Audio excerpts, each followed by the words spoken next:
yaptın sen? Tamam tuttum seni. Yakala beni. Ne yaptın sen? Abi bir şey yapmadım ben ya. Tamam bıraktım dur. 5.000 lira vereceğim. Tişörtünü de alacağım.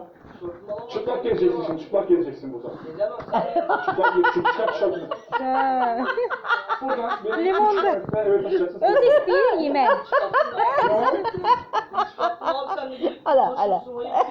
Ben istemiyorum. Yok istemiyorum. Yok istemiyorum. Tamam istemiyorum.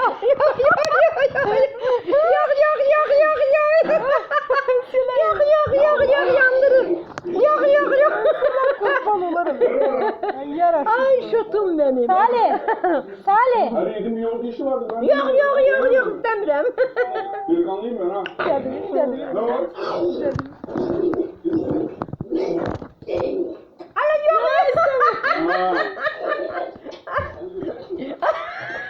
yok istemiyorum. Ha. Size. Yok. Yok istemiyorum. Nene verme bana. Verme. Aman da verme.